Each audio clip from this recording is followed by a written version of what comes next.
narito na naman tayo para sa isang napaka-sweet at nakakakilig na love story nila Kalingap Edu at Ate Viancy. Ulat mo ay aking makilala at kung ano ako'y Para sa pagpapatuloy ng ating love story, ito na naman ang highlights ng kanilang out of the country trip ng EDC Love Team. Sila nga ngayon ay nasa Hong Kong at pagkatapos nilang gumala noong nakaraan sa Disneyland, may pinuntahan na naman sila dahil syempre hindi naman sila papayag na uuwi na lamang sila nang isa lamang ang kanilang pinupuntahan. Kaya naman may pinuntahan na naman silang bagong tourist spot ngayon sa Hong Kong. At dito, napakarami na naman nilang mga binuong memories at lalong-lalo na ang mga kilig moments. Ano na kaya ang mga nangyari dito?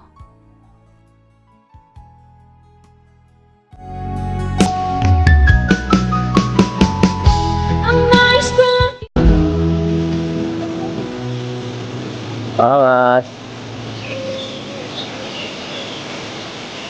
Wow. Grabe, ganda.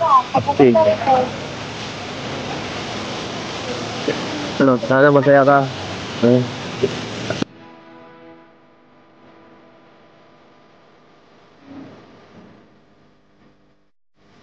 Napakagandang paligid na to. Grabe, sobrang ganda dito.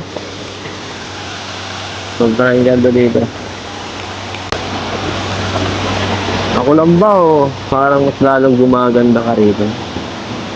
Bagay sa'yo mga outfit mo. Hindi naman ganyan ka-sexy yan ah. Aray ko. Hindi, dati na yan. Wala. Dati na maganda. Baka may pinapaganda kang iba ah. Wala. Eh, ba't ikat nila? Baka mo dito. Naglag yung cellphone mo. Walang makasagit mo dyan. Sige man, tingin ka daw dito. Ay, dumi ka. Uy, araw nila. Bira. Taling pala yun ah.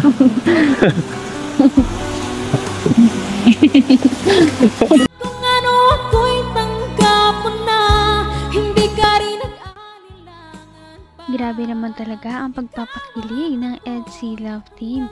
Hanggang Hong Kong, abot na abot talaga ang kilig dito sa Pilipinas.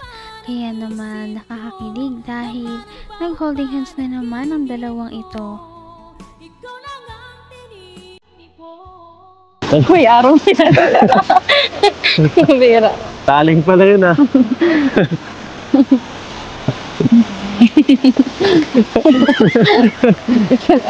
Taling.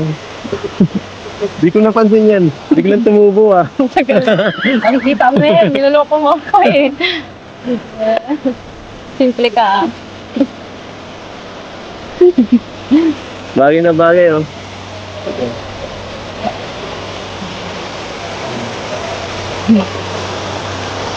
Pang profile. Sige, dito na tayo. Balad-balad muna tayo. Ciao. Ciao? Ikaw. Ikaw ang gusto mo. Ako? Aray. Ano? Ikaw. Ako. Ikaw.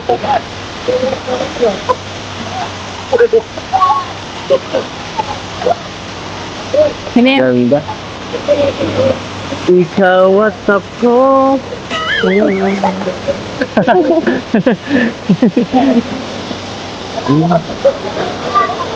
Sa ating mundo ay papaka saya. Naman ang bawat panaginip ko. Ikaw lang ang Pag silang dalawa talagang magkasama, ay parang hindi na nila napapansin ng mga tao sa kanilang paligid. Talagang nag-e-enjoy lamang sila at Nagiging kontento na lamang kung ano talaga ang moments na kanilang pinagsasaluhan sa time na yun. Kaya naman napakawa ng kind ng kanilang Balikan. Oo. Kahit yung, Ano naman? kahit, alam mo, kahit nagmasya kita dito, walang matingin yan eh. Mayara. Buwag ka. Ano yan? Ano yung tingin na yan? Grabe ah. Kanina po pa tinititigan ng ganyan. Pangit ba suit ko? Hindi, bagay mo. Katanggap-tanggap ba ako? Ibang ano ko dito eh. Ibang passing ko dito eh. Out of place na ako dito. Hindi ako marunong pumorma ng pang... Hindi, bagay nga sa'yo. Para kang ano, Koreano. Ano gusto mo? Koreano o Chinese? Filipino. Filipino? Filipino ka eh. Magandang umaga po. Magandang umaga, madam. Pwede ba makapagkilala? Sa magandang dalagang yan.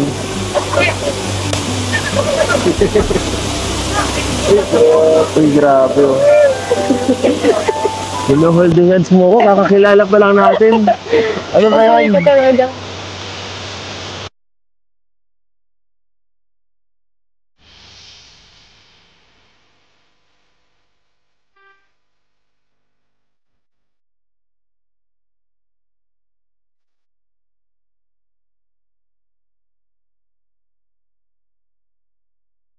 Hanggang wakas ay tayo ng dalawa.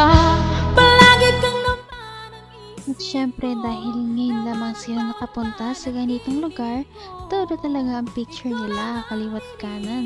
Dahil nga hindi mo rin malalaman kung makakabalik pa ba sila dito o hindi, ay talagang nilulubos-lubos na nila ang lahat ng kanilang pagkakataon at nagtitake ng napakaraming pictures para maitago nila bilang memories.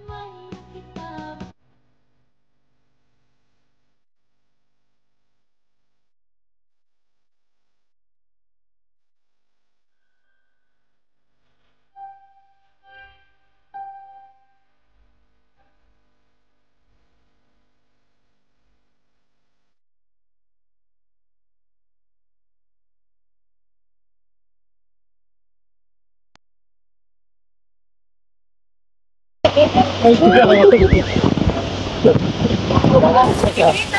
yun eh.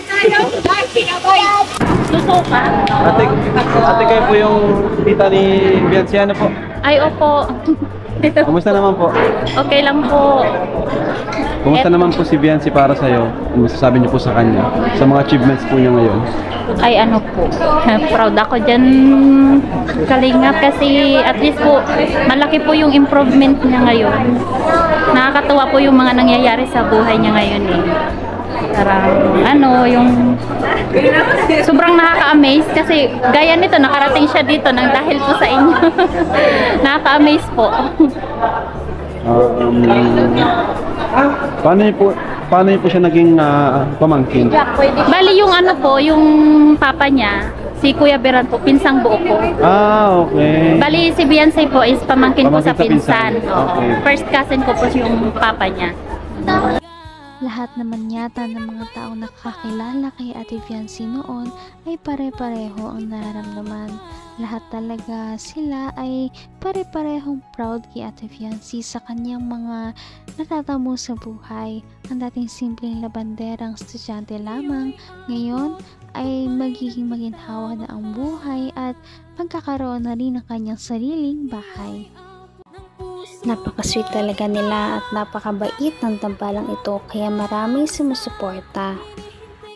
Kaya naman sana ipatuloy natin silang suportahan at mahalin si Bianci, si Kalingap Edu at ang Kalingap team. Yun lamang at maraming salamat sa panonood. Abangan natin kung magkakatuluyan ba talaga si Kalingap Edu at Bianci. Hanggang sa muli! Bye! Ngayon'y abot